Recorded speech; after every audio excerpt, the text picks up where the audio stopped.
అబ్బో ఇక్కడ కేజీ చీరలు కొంటే అర కేజీ చీరలు ఫ్రీ అంట. మంగళ్య షాపింగ్ మాల్, కేజీల్లో సేల్, టన్నుల్లో ఆనందం. ఉన్న యువత, ఈ దేశంలో ఉన్న పిల్లలు, ముఖ్యంగా విద్యార్థులు కానీ యువత కానీ ఒక రకమైన నిర్వేదంలో, ఒక రకమైన నిస్పృహలో, ఒక రకమైన ఆవేదనలో ఉన్న విషయం కళ్ళుండి చూడగలిగిన వాళ్ళకి, మనసుండి అర్థం చేసుకోగలిగిన వాళ్ళకి, ఈ దేశంలో జరుగుతున్న రాజకీయ పరిణామాలు విశ్లేషిస్తున్న ప్రతి ఒక్కరికి కూడా స్పష్టంగా అర్థమవుతూ ఉంది. ముఖ్యంగా ప్రభుత్వాలలో ఉన్న వాళ్ళకి ఈ విషయం ఇంకింత బలంగా అర్థం కావాల్సిన అవసరం, అర్థం చేపించాల్సిన అవసరం కూడా మనందరి మీద, సమాజంలో బాధ్యులుగా మనందరి మీద కూడా ఉంది. ప్రతి సందర్భంలో యువతని ఒక ప్రచార అస్త్రంగా, వారి కష్టాలను ఒక రాజకీయ అంశంగా మలుచుకోవడం, వారిని వాడుకోవడం, ఎన్నికల గండం దాటిన తర్వాత వారిని నట్టేట ముంచడం అనేది ఒక ఆనవాయితీగా ముఖ్యంగా కాంగ్రెస్, భారతీయ జనతా పార్టీలకు మారిపోయింది. వాళ్ళ ఈ రాష్ట్రంలో ఉన్న కాంగ్రెస్ ప్రభుత్వం ఏదైతే ఉన్నదో ఎంత ప్రచారం చేసింది, ఎంత హడావిడి చేసింది, గతంలో బీఆర్ఎస్ ప్రభుత్వం ఉన్నప్పుడు ఎంత ఆవేశపడ్డది యువత విషయంలో మీ అందరికీ తెలుసు. కానీ ఇవాళ విచిత్రమైన పరిస్థితి రాష్ట్రంలో. ప్రచార సభల్లో మాత్రమే కాదు, రాష్ట్ర అత్యున్నత సభ, చట్టసభ, అసెంబ్లీలో జాబ్ క్యాలెండర్ అని చెప్పి డిక్లేర్ చేశారు, విడుదల చేశారు. మా అందరికీ, మేము ఎమ్మెల్యేలుగా ఉన్నాం, మా అందరికీ కూడా క్యాలెండర్ను పంచారు. మేము అదే రోజు చెప్పాము, ఇది జాబులు లేని జాబ్ క్యాలెండరు, ఇందులో ఏమీ లేదు అని చెప్తే కూడా లేదు లేదు లేదు మీకు తెలియదు, మీరంతా కావాలని మా మీద బట్టగాల్చి మీదేస్తున్నారని చెప్పి మరి ఆ రోజు మా మీద దుమ్మెత్తిపోసే ప్రయత్నం చేసినారు. సరిగ్గా ఇప్పుడు 2 ఏళ్ళు అయింది శాసనసభలో జాబ్ క్యాలెండర్ విడుదల చేసి, 2 సంవత్సరాలు గడిచింది. సరే, వీళ్ళ డిక్లరేషన్ల పేరిట యూత్ డిక్లరేషను, విద్యార్థి డిక్లరేషను, ఈ డిక్లరేషను, ఆ డిక్లరేషన్ అని బిల్డప్ ఇచ్చి ఢిల్లీ నుంచి పెద్దవాళ్ళని తీసుకొచ్చి కూడా మీటింగ్లు పెట్టి ప్రచారంతో ఊదరగొట్టారు. సరే, ఆ సభలు పనికిమాలిన చెత్త సభలు అనుకున్నా, వాళ్ళు పెట్టిన సభలు కేవలం ఓట్ల మాయ కోసం చేసిన సభలు అనుకున్నా, చట్టసభల కన్నా గౌరవం ఉండాలి కదా. మీ చెత్త సభల్లో పెట్టిన వాటికి ఎట్లాగో హామీలకు దిక్కు లేదు, కానీ చట్టసభల్లో పెట్టిన క్యాలెండర్ కూడా దిక్కు లేకపోతే మరి వాళ్ళ ఏ రకంగా ఈ రాష్ట్రంలోని యువత మరి ఈ ప్రభుత్వాలను విశ్వసించాలి అనేది మన ముందున్న ప్రశ్న.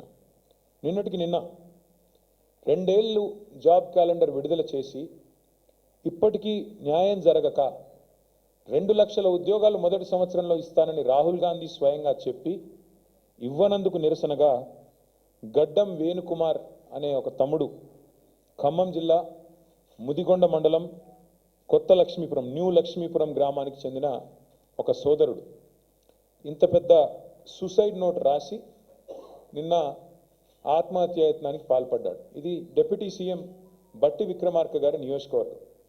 ఆ తమ్ముడు ఎంత స్పష్టంగా రాసినాడంటే ఈ లెటర్లో, జాబ్ క్యాలెండర్ ఇస్తాము అని మేనిఫెస్టోలో చెప్పడంతో నిరుద్యోగులమంతా కాంగ్రెస్ను గెలిపించాము, కానీ గత గవర్నమెంట్లో మిగిలిపోయిన నోటిఫికేషన్లు పూర్తి చేశారే తప్ప 2.5 సంవత్సరాలుగా జాబ్ క్యాలెండర్ ఇవ్వలేదు. జాబ్ క్యాలెండర్ ద్వారా ప్రతి సంవత్సరం నోటిఫికేషన్ విడుదలైతే నిరుద్యోగులకు ఈ దుస్థితి వచ్చేది కాదు అని చెబుతూ, మా మధిర నియోజకవర్గం పరిస్థితి చెప్తున్నాను, డిప్యూటీ సీఎం గారు జోక్యం చేసుకోవాలి అంటూ మొత్తం వివరంగా దాదాపు 2 పేజీల లెటర్. ఈ మాట, ఇంకా ఆయన చెప్పిన మాట, డిప్యూటీ సీఎం బట్టి, ఈ నోటు, ఈ సూసైడ్ నోటు డిప్యూటీ సీఎం బట్టి విక్రమార్క గారికి, సీఎం రేవంత్ రెడ్డి గారికి, రాహుల్ గాంధీ గారికి చేరే వరకు షేర్ చేయండి అంటే తన ఆవేదనను వ్యక్తపరుస్తూ ఆ తమ్ముడు మాట్లాడిన మాటలు నిన్న ఆసుపత్రిలో చావు బతుకుల మధ్యన కొట్టుమిట్టాడుతూ ఇప్పుడు స్టేబుల్గా ఉన్నాడని తెలుస్తుంది. సంతోషం. ఏం మాట్లాడాడు కూడా ఒకసారి వినండి మీరు. ఇచ్చిన మేనిఫెస్టో ఏంటో గవర్నమెంట్కి తెలుసు. చివరికి వచ్చేసరికి ఇప్పట్లో గ్రూప్స్ నోటిఫికేషన్ లేవు, మీరు ఎందుకు దాగండి, అవసరం అయితే మాకు సంబంధం లేదు. ఆయన మాట్లాడే ప్రతి మాట కూడా ఎట్లుందంటే వ్యతిరేకమే. ఎస్ఐ కానిస్టేబుల్ నోటిఫికేషన్లు ఇచ్చారు, ఏ నిరుద్యోగులు సంతృప్తి పరచలేదు, అది కూడా ఈ లెటర్ లో రాశా, సంతృప్తి పరచలేదని. వాళ్ళు వచ్చి ఏం మాట్లాడారు, అన్ని నేను చేసి పెడతా, అన్ని చేసి పెడతా అనేసి వాగ్దానాలు చేసి నమ్మినాం సార్. స్పష్టంగా ఆయన చెప్తున్న మాట, నోటిఫికేషన్లు ఇవ్వక ఏమైంది, ఎందుకు ఇవ్వరు? చివరికి పోలీసు ఉద్యోగాలు 20,000 ఖాళీలు ఉంటే 5,000, 7,000 ఎందుకు ఇస్తున్నారు? ఎందుకు 20,000 ఇవ్వరు? కేసీఆర్ గారు ఒకటేసారి 48,000 ఉద్యోగాలు నింపినప్పుడు మీరెందుకు నింపరు అని అడిగితే ఎండ్రిన్ తాగి చావండి, ఇది రాష్ట్ర ముఖ్యమంత్రి గారు యువతకిచ్చే సందేశం. మరి విన్న తర్వాత ఇలా ఆత్మహత్యల లాంటి పరిస్థితికి పాల్పడక మరి ఏం చేయాలి రాష్ట్రంలో యువత అని నేను అడుగుతా ఉన్నా ఈ ప్రభుత్వాన్ని. అట్లాగే ఆ తమ్ముడు ఇంకో మాట అన్నాడు, బీఆర్ఎస్ హయాంలో చివరి దశలో ఉన్న 65,000 ఉద్యోగాలు నింపి వాళ్ళు ఆ రోజు నోటిఫికేషన్లు ఇస్తే ఇవాళ మీరు కాగితాలు ఇచ్చి అది మీ ఖాతాలో వేసుకుంటారా అని నిలదీశాడు ఈ ఉత్తరంలో. దయచేసి ఈ ఉత్తరం కూడా మిత్రులందరూ చదవాలని చెప్పి కూడా నా ప్రార్థన, మీడియా మిత్రులందరూ కూడా. అందులో కాదు మమ్మల్ని కూడా అన్నాడు, మేము కూడా గ్రూప్ 1 నోటిఫికేషన్లు ఒకసారి ఇచ్చాము, లీక్ అయింది, పేపరు రద్దు అయింది, మమ్మల్ని కూడా నిందించాడు. అట్లా అని చెప్పేసి ఇవాళ పరిస్థితి ఎట్లా ఉంది అంటే, కానీ ఆ రోజు కేసీఆర్ గారి ప్రభుత్వం మీద వీళ్ళు చేసిన ప్రచారం, 2 ఉద్యోగాలు ఊడగొట్టండి, కేసీఆర్ది కేటీఆర్ది 2 లక్షల ఉద్యోగాలు ఇస్తాం మొదటి సంవత్సరంలో అని చేసిన ప్రచారం నమ్మి ఇవాళ మేము వాళ్ళని గెలిపించామని చెప్పి ఆ తమ్ముడు రాస్తా ఉన్నాడు. వాస్తవం చెప్పాలంటే ఇవాళ వేణు రాసింది సూసైడ్ నోట్ కాదు, వేణు రాసింది కాంగ్రెస్ ప్రభుత్వ నిర్లక్ష్యానికి వ్యతిరేకంగా రాసిన ఒక ఛార్జ్ షీట్.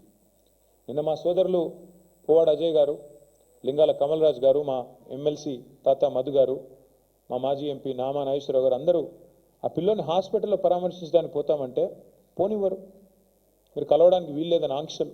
అయినా మా వాళ్ళ ఆంక్షల్ని ఛేదించుకొని పోయి ఆ పిల్లోడికి ధైర్యం చెప్పి, ఏమీ కాదు మేమందరం ఉన్నాం మీకు అని చెప్పి ధైర్యం చెప్పొచ్చు.